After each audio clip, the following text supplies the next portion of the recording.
welcome to Mojo Jojo. How can I help Give me your pumpkin juice! With whipped cream on the top. Okay. What address am I going to deliver it? Give me that now.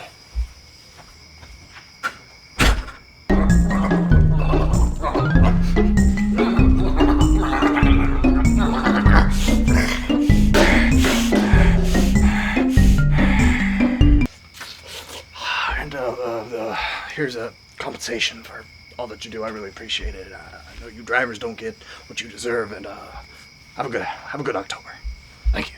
It's that time of year again, October, my favorite month of the year. The time when leaves change color, McDonald's sells pumpkin spice lattes, and horror video games are in season. I played Outlast 2 a couple years ago, and it immediately became one of my favorite games of all time, let alone horror games. I appreciated how it explored the duality of man through the dichotomy of religion and science, presenting them as two sides of the same coin. It's also the video game that popularized, if not introduced, making the protagonist entirely helpless. If you want to survive, you have to do so by running away, not by fighting back. Even though it came out several years ago by this point, I've never seen a review of Outlast 2, and nobody's ever tried to talk to me about it. So I'm going to be going into this review as blind as possible. Be warned, dear viewers. Spoilers ahead.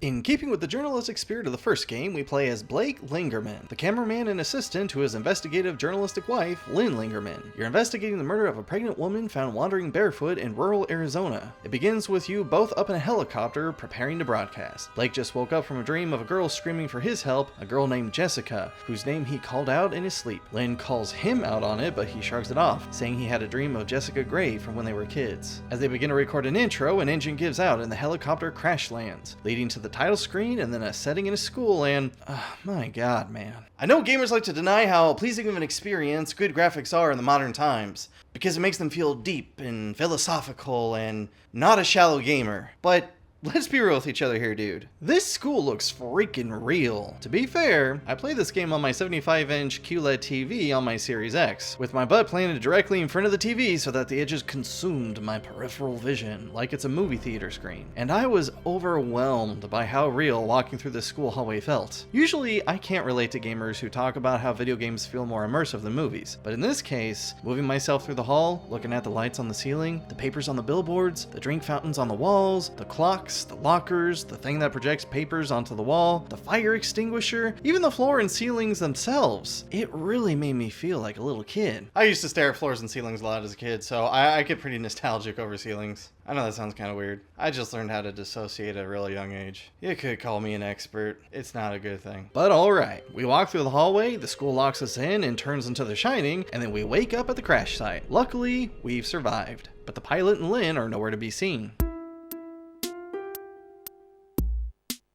On first blush, the mechanics of Outlast 2 appear to be near identical to the original. You record everything with your camera, you use its night vision to see at night, which drains the battery, and you have to find more batteries as you go along. You can't use weapons even if you see one lying around, stamina is limited, and maneuverability is limited to realistic human capabilities. However, the more you play, the more you'll realize that everything from Outlast was either expanded upon, or more likely, inverted. The camera is the aspect which was expanded upon. It'll record story-significant instances, and you can rewatch footage to get additional commentary from Blake. On top of that, this camera has the best built-in microphone the world has ever seen. It functions like a shotgun mic, focusing on wherever it's directly pointed. This allows you to hide and listen for whatever's nearby, not only picking up on how close it is, but where it is. I wish cameras had such good microphones in real life. Seriously, you wanna know what mine sounds like? It sounds like this. Doesn't sound too good, does it?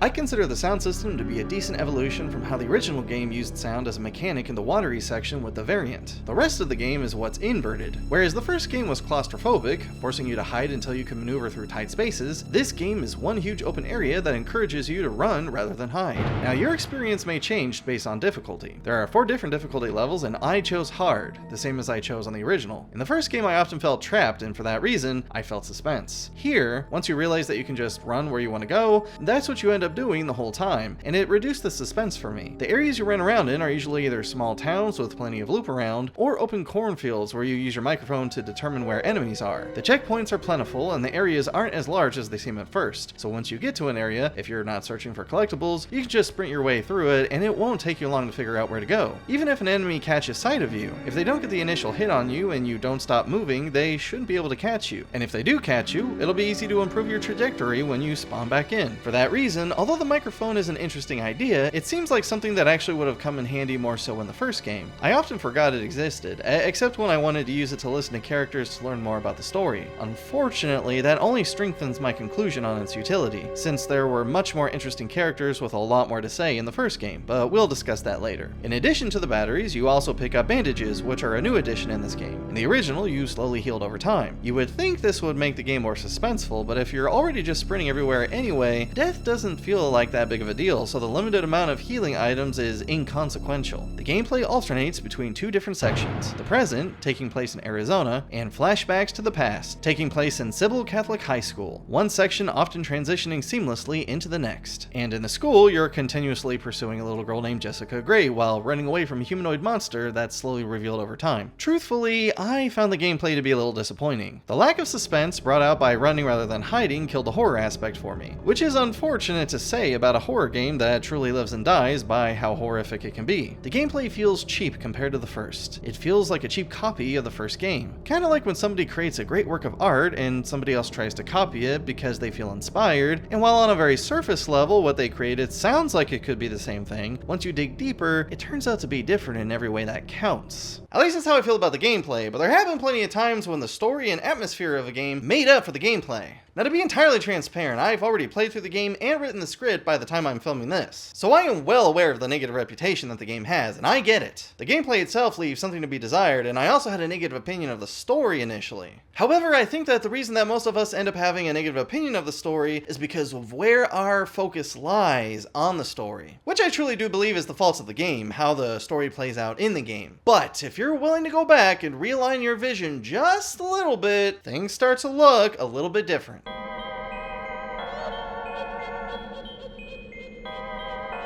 In the vein of its predecessor, Outlast 2 gets its story across through multiple avenues. First is the camera itself, Blake providing commentary over his own footage. Then there are the papers you find during the playthrough, consisting of letters between community members and new religious literature, and then finally there's the story you see playing out directly as you run into other characters. As you play through the game, you'll quickly piece together that you've stumbled upon some sort of religious cult believing that they're in the end times. I didn't grow up in a cult, technically, but I've often called my family a one-family cult that was very obsessed with the end times, or at the very least, I was very concerned with the end times. I was always watching out for signs of the coming of the rapture, and trying to prepare myself for the torture I was inevitably going to have to endure as a Christian living under the rule of the one world government. The cult is called Testament of the New Ezekiel, founded and led by Sullivan Noth. They believe that the end times will be brought about by the birth of the Antichrist. You find Lynn escaping from the chapel of said cult, and it turns out that she's pregnant, which should be impossible due to the lack of fornication she's been partaking in, and Father Noth believes that the baby growing inside her womb is the Antichrist himself. He announces this over the intercom to the entire camp, and the chase is on. Very quickly, cult members subdue Blake and Lynn, but they're saved, if you can even use that term in this situation, by Val and her following, a group of people who separated from the New Ezekiels to form their group called the Heretics. Whereas usually a group called Heretics are simply proclaimed as such by a dogmatic group who oppose opposing views, this group is self-proclaimed. Val used to be the chief deacon of Father Noth, but she began having perverse visions that synonymized sexuality with violence. In addition to this, Father Noth believed that he was told directly by God that his flock needed to procreate as much as possible, and he donated his own seed to the cause, so to speak, as much as possible. This includes fornication with underage girls. Anybody who opposed his rulings or judgments were either tortured, killed, or both. Father Noth also believed that God told him directly that the Antichrist would be born of his own flock. So for this reason, he started killing young children and unborn babies in an attempt to weed out the Antichrist before it can come to power. Val was the one appointed to take care of the orphan children, but despite her faith, she was disturbed by the murder of the children. At the same time, she felt herself changing from the visions she saw. It awoke in her strong sexual feelings and also a strange kinship with the devil. Typically, when somebody leaves one faith for another, they're changing changing their mind on where it is salvation comes from. They're changing their mind on what good is. But their intention is still to serve or be led by what they consider to be good. A Jew might become a Christian because his idea of who or what God is changes, but his desire to serve God is still the motivation. Or a Christian may become a Buddhist because he no longer believes in the God Yahweh as the infinite. He may see suffering itself as evil and the lack of suffering as good, but the reduction of suffering is the motivation. In whatever example you might give, usually goodness is the motivation, even if it fails in the outcome. In this case, although not explicitly described as evil, Val becomes openly seduced by what even she herself might perceive as evil. She's had visions of the devil quite literally fornicating God to death, murder through the act of sex. She's had visions of herself being torn apart by Satan's evil intentions. She willingly gives herself over to depravity in response to the depravity being forced upon her by Father Knopf. Sex is the new religion, and it's not always consensual, and it's not always beautiful. The heretic's motivation is that the Antichrist should be born and lead the entire world with the sexual violence of the devil. They take Lynn away and leave Blake, not before Val tells him that she'll see him again and share her love with him. It reminds me of how Father Martin tried to lead Miles Upshur indirectly instead of just communicating with him directly. And just like with the original game, I don't understand the motivation here. I feel like it would have made more sense for this group to take Blake with them instead of leaving him here to potentially die as he's captured by the new Ezekiels. Now, there's a good story underneath how the rest of the game plays out, and it serves as a direct continuation of the story of the first game. It's just that it doesn't really show that to you as you're playing it. The execution is poor in comparison to the first game. You see, in the first game, everything came across fairly clearly. What was going on in the facility was made clear through the notes you found, and the characters you ran into were very interesting. Father Martin had his own story to tell, and even more story came across by getting close to the patients. They would reveal story bits and lore, and there were even characters like the Brutes who were just plain interesting. How they would talk about you as if you're not there the first time they see you, and talk about how they want to kill you, and then the next time they see you, they do try to kill you.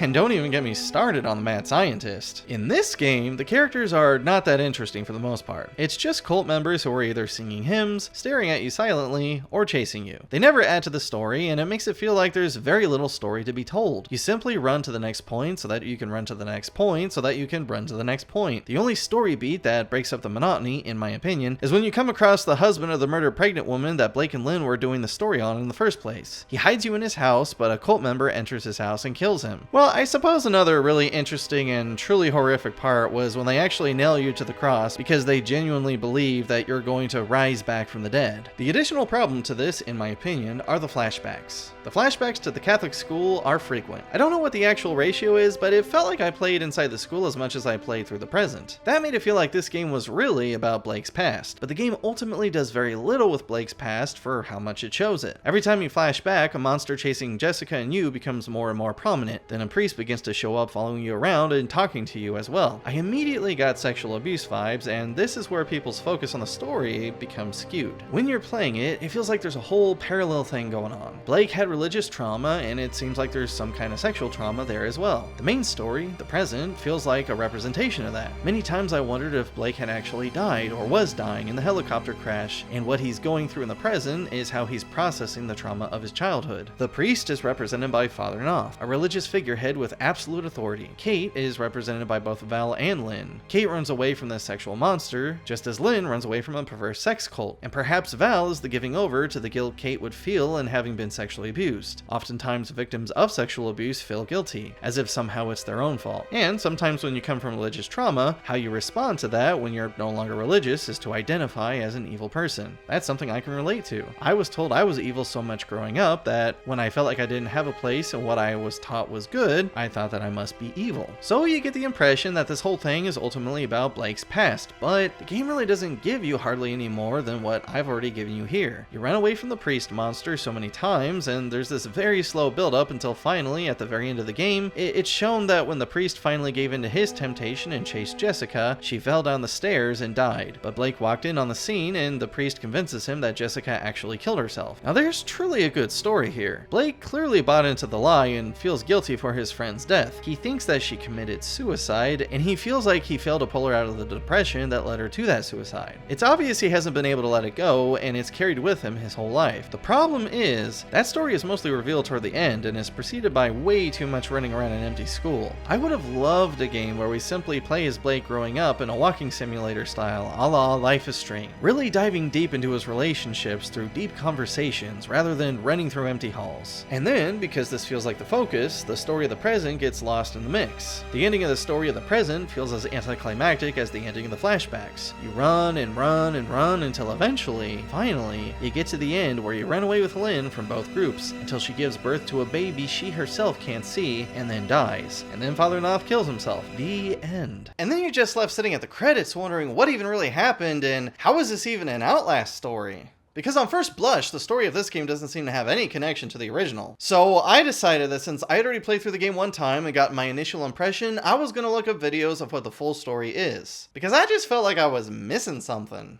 And missing something I was. There are 2 to 3 times a great blinding white light flashes across the screen, stopping anybody besides yourself dead in their tracks. As far as I can tell, no explanation for this is given in the game, and I'm not sure where people online got their explanation for this, but their explanation does make a lot of sense. It's possible that it's just a fan theory, but it makes everything click. It's an experiment by the Murkoff Corporation, the same group that was running experiments at the Mount Massive Asylum. Remember Operation Walrider, how they were using the morphogenic engine that was supposedly dissolving the separation for patients between dimensions, or quite possibly just driving them to insanity. An important detail about those experiments is that they cause phantom pregnancies in women, and the majority of time, women die from it. Lynn suddenly becomes pregnant without having sex when introduced to this community that's been exposed to these flashes of lights being emitted from the Murkoff Corporation radio tower. Then she gives birth and immediately dies, but she says there's nothing there when she gives birth, meaning that exposure to the tower has caused Blake to experience hallucinations, which can be evidenced by the instances in which he believes tentacles are wrapped around him. Him holding the baby is another hallucination.